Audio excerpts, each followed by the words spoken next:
Hello बच्चों, कैसे हो? आशा करता हूं आप सब लोग अच्छे होंगे, मस्त होंगे। मैं भी मस्त हूं। चलिए आज शुरू करते हैं हम लोग। क्लास 9th चैप्टर स्टार्ट करने जा रहे हैं, क्वाड्रिलेटरल्स। ठीक है।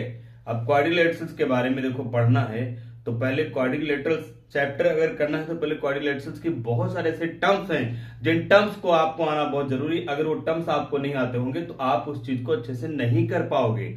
इसलिए आपको सबसे ज्यादा जरूरी है कि आप पहले उस छोटे छोटे टर्म्स को समझिए, जो एक तरीके से इंट्रोडक्शन लेक्चर है आपका, तो आप बहुत बेहतर तरीके से आप कर पाएंगे। तो बिल्कुल अपने आप को एकदम कंसंट्रेट करके बैठ जाइए। ठीक है, बिल्कुल कंसंट्रेट करके बैठ जाइए। इधर उधर की कोई बातें न सुनना है न देखना है, कुछ नहीं, सिर्फ आपका ध्यान वीडियो पे रहना चाहिए बस। तो चलो शुरू करते। क्वाड्रिलेटरल का मतलब होता है, क्वाड का मतलब होता है फोर, लेटर का मतलब होता है साइड। तो फोर साइड से बाउंडेड जो आपका रीजन होता है ए बी सी डी, ये आपका क्या हो गया? क्वाड्रिलेटरल हो गया। फोर साइड से बाउंडेड रीजन को पूरा जो सिस्टम बन गया, मेरा फिगर जो बन गया फोर साइड का, इसको क्या बोलते हैं? क्वाड्रिलेटरल बोलते हैं। ध्यान रखिएगा। क्वाड्रिलेटरल का मतलब यही होता है कि फोर साइड से बाउंडेड जो होता है, जो रीजन होता है, जो पूरा फिगर आपका बना हुआ है, ये आपका क्वाड्रिलेटरल है। अब इसमें टर्म्स होते हैं। ठीक है, जैसे एक पहला टर्म्स की बात करते हैं हम, वर्सेस। ठीक है, तो हम वर्सेस की बात करते हैं। ये क्या होते हैं? वर्सेस का मतलब ये जहां पे दो साइड आकर के मीट करती हैं और ये जो बनते हैं आपके, इनको हम वर्सेस बोलते हैं, या वर्टेक्स ऐसे बोलोगे। एक वर्सेस बाकी वर्सेस हैं। तो ये जो आप देख रहे हो, आप डी है, ए है, बी है, सी, ये सारे के सारे क्या हैं? आपके वर्सेस हैं, मतलब वर्सेस हैं, इनके सिरे हैं। ठीक है, तो ये आपके वर्सेस हो गए। उसके बाद में सेकंड हम बात करते हैं। सेकंड टर्म्स आता है मेरा साइड्स। ठीक है, तो साइड्स का मतलब अब ए से लेकर के बी तक जो लाइन सेगमेंट आपका इतना है, इसको साइड बोलेंगे, वन साइड। बी से लेकर के सी तक जो आप पहुंचोगे, यहां से यहां तक, ये आपकी एक साइड होगी। सी से लेकर के डी तक आओगे, जो ये लाइन सेगमेंट है, ये एक साइड होगी। और डी से ए तक फिर आओगे तो डी ए, ये फिर एक साइड होगी। तो फोर साइड होती है इसके पास। तो फोर साइड होंगी। वर्सेस की अगर मैं बात करूं तो वर्सेस में कौन आता है? आपका ए है, बी है, सी है एंड डी। साइड्स की अगर मैं बात करूंगा, साइड्स कौन कौन सी हैं? तो साइड्स आपके पास ए से बी है, फिर बी से सी, बी से सी हो गया, सी से डी, सी डी हो गया, डी से ए, डी ए हो गया। तो ये वर्सेस समझ गए, साइड समझ गए। ये चीजें आपको आना बहुत जरूरी है। अगर ये चीजें आपको नहीं आई तो आपको समझने में बहुत मुश्किल लगेगा। हालांकि मैथ इतनी टफ है नहीं जितना लोग सोचते हैं, क्योंकि मैं भी जब पढ़ता था तो मैं तो मैथ में बहुत कमजोर था। तो मैं सोचता था मैं पास ही नहीं होऊंगा, लेकिन फिर ऊपर वाले की कृपा और अपनी मेहनत रंग लाई। समझ गए ना? तो फिर पास क्या हुआ? फिर ऐसे पास हुआ ना, धूम मच गया, ये समझ लीजिए। फिर हमने मतलब पास पास क्या किया? पास भी किया, ग्रेजुएशन भी किया, इंजीनियरिंग भी किया, सब मैथ से कर लिया है। अच्छा ठीक, देखो उसके बाद में ये हो गया। उसके बाद में तीसरी बात करते हैं। तीसरा टर्म्स आपका होता है एंगल। ठीक है, एंगल की अगर हम बात करेंगे, एंगल्स की बात करें, एंगल्स क्या होता है? एंगल्स होता है भैया, जहां से एक रे ऐसे चलती है, दूसरी रे ऐसे चलती है। इसको अगर मैं ओ नाम दे दूं, इधर ए नाम दे देता हूं, इधर बी नाम दे देता हूं, तो इनके बीच में जो इंक्लाइन जगह है, ये जो झुकाव है, इसको बोलते हैं एंगल। इसको क्या बोलते हैं? एंगल। इसको लिखने का तरीका क्या होता है? लिखने का तरीका होता है एंगल ए ओ बी लिखेंगे। जहां पे वर्सेस, जहां पे दोनों लाइंस मीट करती हैं, जो इनका इनिशियल पॉइंट, जो कॉमन पॉइंट होता है, वो पॉइंट्स, वो नंबर आपको बीच में लिखना होगा। और बाकी ए बी दूसरी तरफ मतलब अलग अलग रहेंगे, अपोजिट साइड में। आप इसको ऐसे लिख सकते हो या फिर इसको ऐसे भी लिख सकते हो, एंगल बी ओ ए भी लिख सकते हो, एंगल बी ओ ए। तो ये एंगल होता है। तो यहां कितने एंगल हैं? एक एंगल ये है यहां पे ए वाला, एक इधर आपका बी है, एक इधर आपका सी है, और एक इधर आपका डी है। चार एंगल है, मतलब फोर एंगल है आपके पास। ठीक है, तो ये चीज ध्यान दो, इनको बोलते हैं एंगल्स। तो एंगल्स कितने हैं, इनको कैसे राइट करेंगे? जहां पे दोनों साइड्स मीट करती हैं, उस पॉइंट को हम वर्सेस बोलते हैं। और हमेशा एंगल को जब मेंशन करते हैं तो इस पॉइंट को हमेशा बीच में लिखते हैं। तो एंगल कौन से हो गए, एक तो एंगल आपका DAB ये वाला हो जाएगा, DAB ऐसे राइट करते हैं। दूसरा एंगल इसकी बात करेंगे तो लिखेंगे ABC, तो एंगल ABC लिख लेंगे। फिर आप इसको लिखना है तो लिखोगे BCD, तो एंगल BCD लिख लेंगे। फिर आप इस एंगल को लिखना है CDA लिख सकते हो, CDA। ध्यान दिया, जो एंगल लेते हैं उस टर्म्स को, उस लेटर्स को हम बीच में लिखते हैं। अब आप इसको चाहे ऐसे लिखो या इसको ऐसे भी लिख सकते हो। आप एंगल BAD, बस ध्यान में रखना है बीच वाला नंबर बीच में रहना चाहिए, इधर उधर हो जाएगा कोई बात नहीं, एक ही बात है।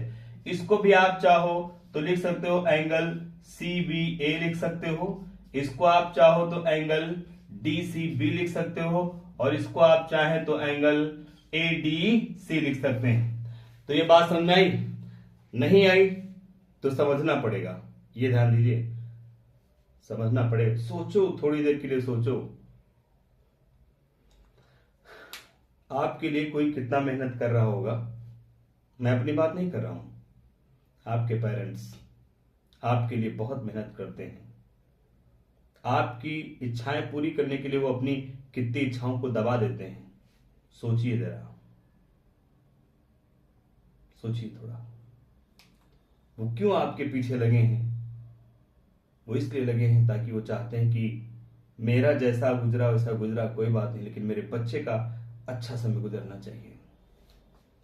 चलिए, फिर उसके बाद में ये हो गया। नेक्स्ट बात करते हैं हम डायगोनल्स की बात करते हैं। चौथे नंबर पे आता है आपका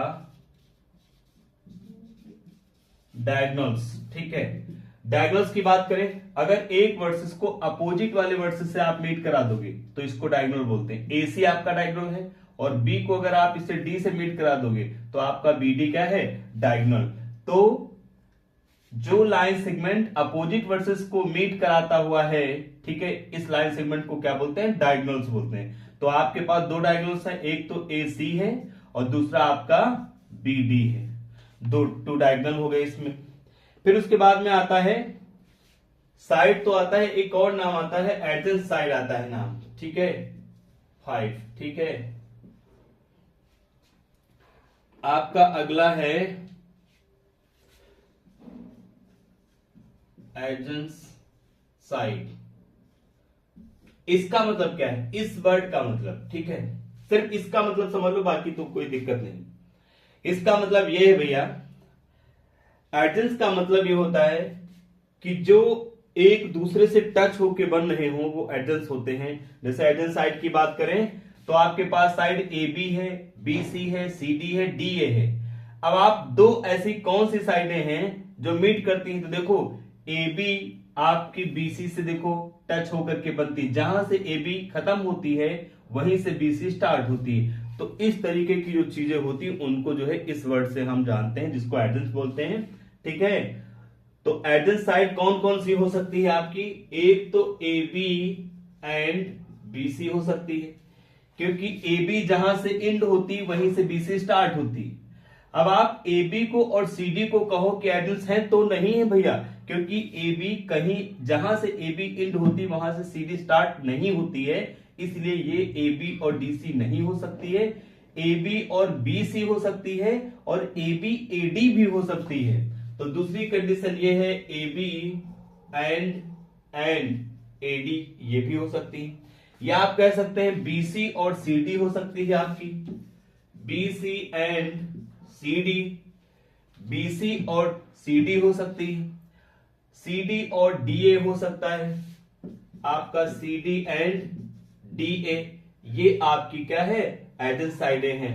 और DA और AB हो सकता है, जो आपका देखो यहां पे लिखा हुआ है, समझ गए।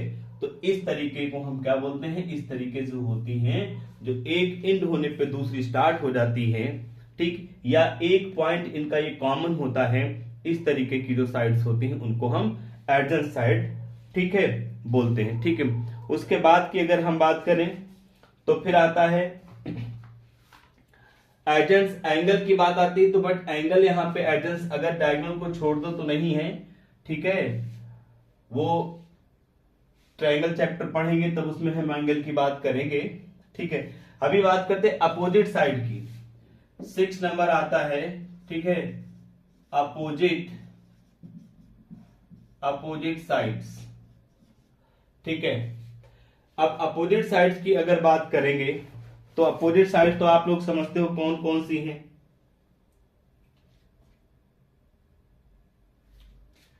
अपोजिट साइड में आपका ए बी सी डी के अपोजिट है, तो आपका A B and C D opposite है। दूसरा बी सी और ए डी अपोजिट है, B C and A D, ये आपकी क्या है, अपोजिट साइड हो गई।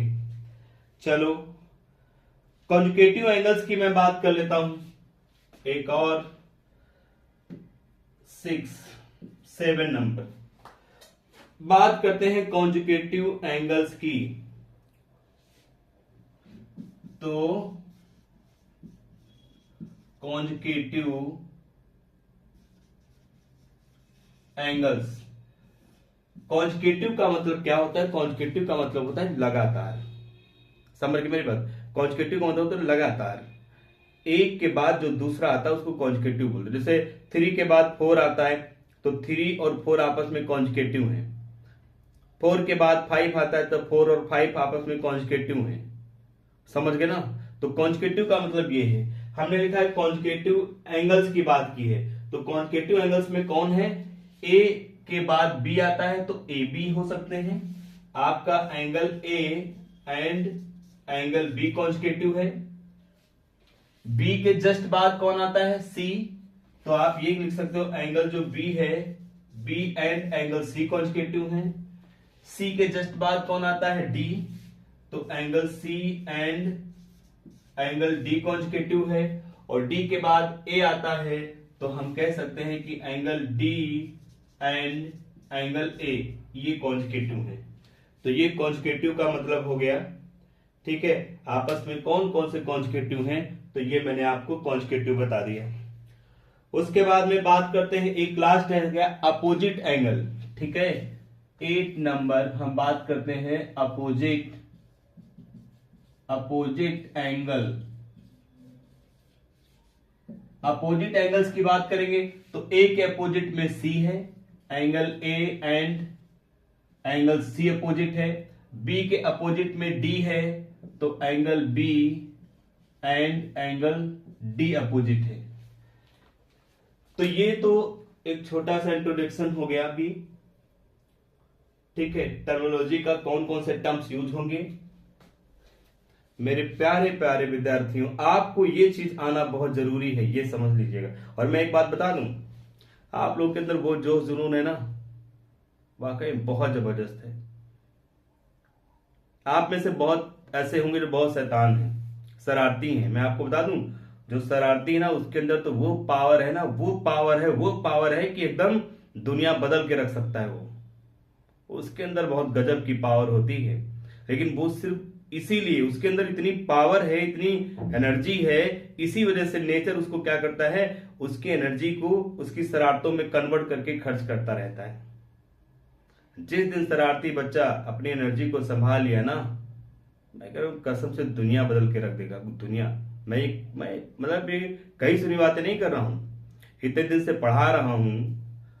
पढ़ाने के एक्सपीरियंस पे जितने लोगों को पढ़ाया है उनमें देखा कि कैसे बच्चे थे, उन्होंने क्या क्या किया, ये समझ लीजिए बहुत जबरदस्त की पावर होती है। चलिए अभी इतना है, वीडियो पॉज करके अगर नोट करना चाहे नोट कर लीजिए, फिर उसके बाद में आगे स्टार्ट करते हैं। हाँ बेटा, अब देखिए क्या है कि क्वाड्रिलेटरल जो आपका होता है, मैं बना लेता हूं, ये क्वाड्रिलेटरल है ए बी सी डी। तो इसमें क्या होता है, sum of all angles of quadrilaterals are 360 degree. मतलब एक क्वाड्रिलेटरल अगर है और क्वाड्रिलेटरल के सभी एंगल का जो सम होता है वो 360 होता है। ये आपको लर्न रहना चाहिए, और आपको अगर पूछ दिया है तो प्रूव करना भी आना चाहिए, क्योंकि इसी क्वेश्चन को जो है ये कह सकते हैं कि प्रूव दैट, आगे कर देंगे, prove that sum of the all angles of quadrilaterals are 360। मतलब ये कि कोई भी क्वाड्रिलेटरल है उसके सभी एंगल का जो सम होता है वो कितना होता है, वो 360 होता है। चलो हम करते हैं। तो इसके लिए थोड़ा सा कंस्ट्रक्शन कर लेते हैं। हमने क्या किया, यहां से ऐसे कंस्ट्रक्शन कर लिया मैंने, ए को मैंने बी से मीट करा दिया। अब ए को अगर बी से मीट करा दोगे तो क्या होता है कि इस एंगल को अगर मैं नाम दे दूं 1, इस एंगल को मैंने नाम दे दिया 2, और इसको नाम दे दिया 3, इसको नाम दे दिया 4, इस तरीके से। तो अब आप देखो, अगर मैं बात करूं इन ट्रायंगल ए बी सी, आप ए बी सी इस ट्रायंगल में जाओगे और ट्रायंगल के तीनों एंगल का सम कितना होता है, 180 होता है। ट्रायंगल के तीनों एंगल का सम 180 होता है। तो इस ट्रायंगल में जब आप जाओगे, मैं थोड़ा सा आपको अलग बना के बता दे रहा हूं, ये आपका यहां पे 2 लिखा है, यहां पे आपका 4 लिखा है, और यहां पे आपका b लिखा हुआ है, b। ठीक, तो अंदर इसको हम b सपोज कर लेते हैं। तो इसका मतलब ये हुआ कि एंगल 2 प्लस एंगल 4 और प्लस एंगल b इक्वल कितना होगा, 180 डिग्री होगा, ये वाला। ठीक ऐसे ही इन ट्रायंगल CDA, आप CDA ट्रायंगल में आइए। इस ट्रायंगल में, इसको भी मैं आपको थोड़ा सा बना के यहां पे दिखा दे रहा हूं। ये D लिखा हुआ है, अंदर भी आप D लिख सकते हो, इधर 1 लिखा हुआ है, इधर आपका 3 लिखा हुआ है। इसमें भी क्या कर सकते हैं, लिख सकते हैं एंगल 1 प्लस एंगल 3 और प्लस एंगल D। तीनों का सम कितना होता है, 180, याद रखो, ये सेकंड हो गई। अब मैं क्या करता हूं, इक्वेशन फर्स्ट और सेकंड दोनों को अगर आप ऐड कर दोगे तो 2 और 1 ऐड होकर के 2 एंड 1 ऐड होकर के C बन जाएंगे, 3 और 4 ऐड होकर के A बन जाएंगे। तो हम क्या लिखेंगे, यहां पे लिखेंगे एडिंग इक्वेशन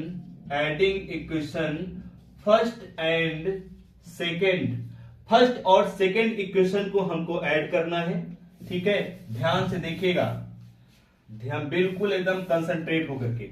अब आप देखो, इन दोनों को जब आप ऐड करोगे तो 2 और यहां 2 है, यहां कितना है, 1 है। तो हम लिखेंगे एंगल 2 प्लस एंगल 1, फिर प्लस का साइन लगाओ, 4 एंड 3, तो एंगल 4 प्लस एंगल 3, और फिर आप देखो angle B plus angle D, तो angle B plus angle D हो गया।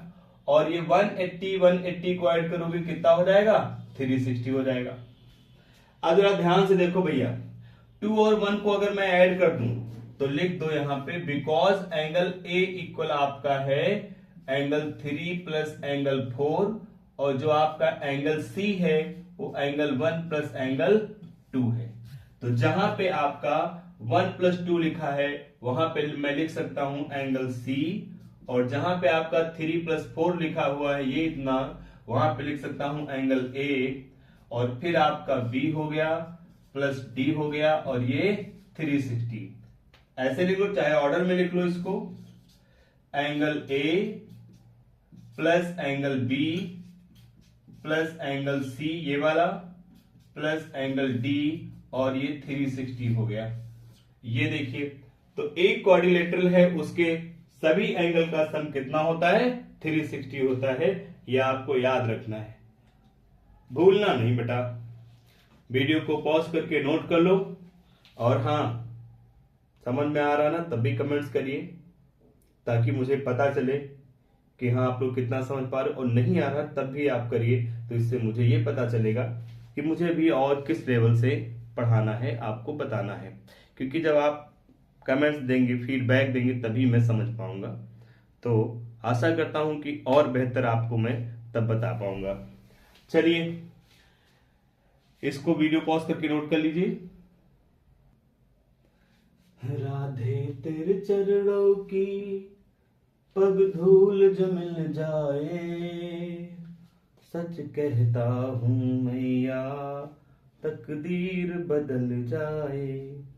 चलो भाई, ये आपका एक क्वेश्चन है, ये आपका एक क्वेश्चन है जिसको हमें सॉल्व करना है, और हम इसमें क्या लगाएंगे, sum of all angle of quadrilateral का कॉन्सेप्ट यहां पर हम यूज करेंगे। समझ गए? अब बहुत सारी बातें ऐसी हैं जो आपको पहले से नहीं पता होंगी, लेकिन हम यहाँ पे बताएंगे, उनको आप ध्यान करके, वो सिर्फ इसी जगह पे नहीं, वो कहीं पर भी उनका यूज आप कर सकते हैं। इसलिए वीडियो को, लेक्चर को ध्यान से देखना आपकी जिम्मेदारी बनती है, क्योंकि जब आप जिम्मेदार बनेंगे तभी आप कुछ आगे बन पाएंगे, क्योंकि प्रकृति उन्हीं को चीजें देती है जो जिम्मेदार होते हैं। जैसे आप ही हैं, आप सोचो आपको अपनी कोई चीज किसी को सौंपना है, देना है देख रेख के लिए, किसी चीज के लिए, तो किसको दोगे? देखोगे भैया जो जिम्मेदार है उसी को दोगे ना। तो इसीलिए जिम्मेदारी जब सीखोगे तब आपको चीजें मिलेंगी, धन दौलत शोहरत पैसा, हर चीज, माला माल हो जाओगे। समझे? चलो भाई, अब क्वेश्चन की बात करते हैं।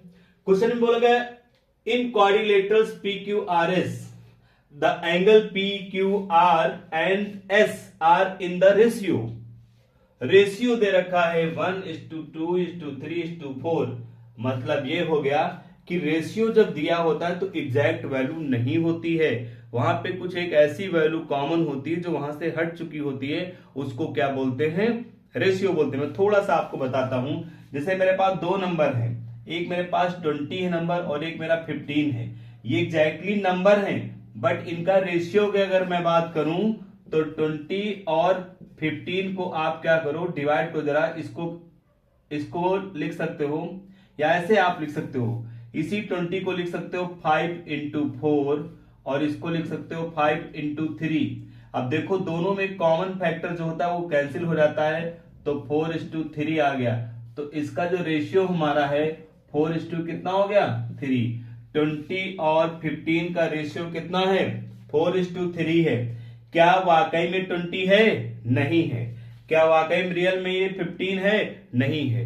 क्यों नहीं है? क्योंकि ये रेशियो है, एग्जैक्ट वैल्यू नहीं है। इनमें से एक ऐसा कॉमन फैक्टर था जो यहां से हट चुका है, सिंप्लीफाई हो चुका है। अगर मुझे एक्चुअल वैल्यू इनकी लानी है तो उसी कॉमन फैक्टर जो आपका 5 था, उसी 5 से अगर 4 को आप मल्टीप्लाई कर दोगे तो देखो 5 4 जा 20, एक्चुअल वैल्यू निकल आई। अगर आप क्या करते हो, 3 को उसी से मल्टीप्लाई कर दोगे तो 15 आ गया। तो इसका मतलब अगर मुझे रेशियो गिवन हो और वो नंबर कौन सा है जिससे इसको मल्टीप्लाई करना है आपको नहीं पता है, तो उसे हम लेट कर लेते हैं, एक वेरिएबल लेट कर लेते हैं। इस वजह से हम क्या करेंगे, हम लिखते हैं लेट एंगल P का मतलब यहां पे रेशियो 1 है, x को 1 से करोगे x आएगा। फिर एंगल Q की बात करेंगे, 2 है, ये 2x हो गया। फिर एंगल R की बात करते हैं, 3 है, ये 3x हो गया। और आप एंगल S की बात करो तो कितना हो जाएगा? 4x हो जाएगा। अब सारे एंगल आप बता सकते हो यदि आपको K पता हो, सॉरी X पता हो। अगर X आपको क्लियर है तो सभी एंगल को आप बता सकते हो। तो अब मुझे क्या ढूंढना है? अब मुझे X फाइंड करना है कि X कहां से मैं निकालूं। तो उसके लिए देखो मेरे पास 4 एंगल दिए गए और 4 एंगल का सम कितना होता है? 360। तो क्या है? Because we know that angle P plus angle Q plus angle R plus angle S, तीनों का सम कितना होता है? 360 होता है। क्यों भाई, समझ आ रही बात? नहीं आ रही? समझ लेना, अगर नहीं समझे ना तो क्या पछताओगे बाद में, और क्या। हाँ भाई, तो P की वैल्यू, Q की वैल्यू, R की वैल्यू, S की सबकी वैल्यू यहां पर मुझे रखना है। कहां से लाते हैं? P की वैल्यू देखो कितनी है? X है। Q की वैल्यू कितनी है? 2x है। R की वैल्यू कितनी है? 3x है। S की वैल्यू कितनी है? 4x है। और ये 360 हो गया। अब यहां पे x की वैल्यू आपको कैलकुलेट करना है। जिन स्टूडेंट्स को इस तरीके से वेरिएबल की वैल्यू कैलकुलेट करना ना आता हो तो वो कमेंट्स कीजिएगा, मैं उस पर एक अलग से वीडियो बना दूंगा, ठीक है, आपको, कि x की वैल्यू कैसे निकालते हैं। जो वेरिएबल्स में अलजेब्रा में कंफ्यूज हो जाते हो ना, कुछ नहीं है, मैं आपको बताऊं सबसे आसान अलजेब्रा है। एक्स वाई जेड जो है बहुत इजी होता है, वो सिर्फ उसके बारे में भी थोड़ी चीजें नहीं जानते, इस वजह से आपको टफ लगता है। तो इसलिए घबराने की जरूरत नहीं है, थोड़ा सा धैर्य रखने की जरूरत है। तो देखो x हो गया प्लस 2x हो गया प्लस 3x हो गया। हम क्या करते हैं, सारे टर्म्स प्लस के हैं। अब देखो 1x यहाँ है, 2x यहाँ है, टोटल कितने हो गए 3x हो गया। अब यहाँ कितना है 3x इधर से 3x इधर से कितना हो गया 6x हो गया, और 6x यहां तक हो गया 4x, टोटल कितना हुआ 10x। सभी नंबर को जोड़ोगे तो आपका आएगा 10x आ जाएगा, और ये 360 हो गया। मुझे x की वैल्यू कैलकुलेट करना है, ये मल्टीप्लाई में यहां से हटेगा तो ये डिवाइड में जाएगा, तो 360 अपॉन 10 हो गया, इससे कैंसिल कर दोगे। x की वैल्यू कितनी आ गई 36x की वैल्यू आ गई। बट मुझे x नहीं फाइंड करना था, मुझे तो क्वाड्रिलेटरल के सभी एंगल्स को फाइंड करना है। तो अब एंगल्स को फाइंड करते हैं भाई।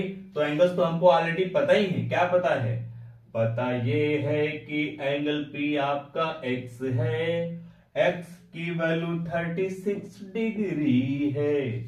एंगल Q की अगर हम बात करें तो ये 2x है, और x की वैल्यू यहां पे पुट करो 36, मल्टीप्लाई मारो तो 72 डिग्री। तो बात तो समझ गए होंगे ना। हाँ रॉबर्ट, मैं तो आपकी बात समझ गया। एंगल R की अगर बात करेंगे तो कितना है 3x है, 3 और x की वैल्यू कितनी है आपकी 36 है। अब आप क्या करो, 3 से 36 को मल्टीप्लाई कर दो, 3 6 जा 18 होता है यस 8 हुआ, कैरी 1 आया, 3 3 जा 9 और 1 10 हो गया, इतना हो गया आपका। फिर बात करेंगे एंगल S की बात करेंगे, तो ये देखो कितना हो गया 4x हो गया। 4 को अगर मैं x की वैल्यू पुट करूं यहाँ पे 36 हो गया, और 36 को अगर 4 से मल्टीप्लाई कर दूं तो 4 6 जा मेरा 24 होता है, 24 का 4 लिखते हैं, 2 कैरी आ जाता है। 4 को 3 से मल्टीप्लाई करोगे 4 3 जा 12 हो जाएगा, 12 में 2 अगर ऐड कर दोगे तो ये 14 हो गया, तो इतना हो गया 144 डिग्री। तो ये देखो आपका एक एंगल यहां से निकला, दूसरा यहां से, तीसरा यहां से, फोर्थ यहां से, हो गया भैया, समझ लीजिए। बेटा अभी मेहनत कर लोगे ना, जिंदगी में मौज करोगे, मौज पक्का है एकदम। देखो अगर जीवन आपने पाया है तो जीवन में 2 चीजें ऊपर वाले ने आपको दी हैं। अब सोचोगे क्या दिया है भैया, आपकी जिंदगी में जितना कष्ट दिया है उतने आराम दिया है। सच्चाई है एकदम, जैसे दिन होता है रात होती है। भगवान है तो शैतान है। तो आपकी जिंदगी में जितना कष्ट है उतने ही आराम प्रकृति ने आपको दे रखा है। खर्च आपको करना है, आप कौन सा पहले खर्च करोगे और कौन सा बाद में खर्च करोगे। देखो अभी आप युवा हो रहे हैं, जवान हो रहे हैं, तो अभी आपके अंदर ताकत जोश जुनून सब है, तो अभी आपकी बॉडी कष्ट सहने लायक है, कष्ट को बर्दाश्त कर लेगी। और अगर थकोगे तो माँ बाप हैं उनसे अपनी बात कह लोगे कि अरे मम्मी आज मैं बहुत थक गया हूं, तो थकान हल्का हो जाएगा। और सोचो अगर आपको यही कष्ट अगर आपको 40-50 साल के बाद मिले, जब आपके माँ बाप इस दुनिया में ना हों, तो कैसा फील करोगे, किससे कहोगे कि मैं आज थक गया हूं। बाबू वो शरीर जो आपका होगा बुढ़ापे की तरफ बढ़ रहा होगा, और आप उस कष्ट को सहने लायक नहीं होंगे, बहुत कष्ट होगा, बहुत कष्ट होगा। तो बिल्कुल ठीक वैसे ही आपके सामने 2 ग्लास रखे हैं, एक ग्लास में नमक मिर्च रखा है, एक में दूध चीनी घोला रखा है, पीना दोनों है। अब आप डिसाइड करो कौन सा पहले पियो। अगर आपने पहले कड़वा पी लिया है तो बाद में मीठा मिलेगा, कड़वाहट खत्म करेगा, आखिरी तक मिठास रहेगी। और अगर आपने पहले मीठा पी लिया और बाद में कड़वा पिएंगे तो याद रखो मेरे दोस्तों, कड़वाहट आखिरी तक बनी रहेगी। पहले मीठा आपने पिया, मीठे के बाद में कड़वा पिया, तो कड़वे ने मिठास को खत्म करके कड़वाहट जिंदगी में घोल दी, और आखिरी तक कड़वाहट रहेगी। अभी वक्त है, सुधर जाओ। फिर कहोगे मेरा तो वक्त खराब है। नहीं बाबू, वक्त खराब नहीं है, वक्त को खराब आप कर रहे हैं, ये बात याद रखिएगा। वक्त को खराब आप कर रहे हैं। जिस दिन जो वक्त अभी आपको मिला है, ऊपर वाले ने जो जो प्रकृति ने आपको वक्त दिया है, समय, बचपन में आपके पास कोई काम नहीं है। कुछ ऐसे बच्चे हैं दुर्भाग्य से जिनका बचपन बहुत संघर्षों में गुजरता है और बाकी सब के पास समय है। तो अभी सुधर जाओ बेटा, अभी वक्त है। चलो नोट कर लो।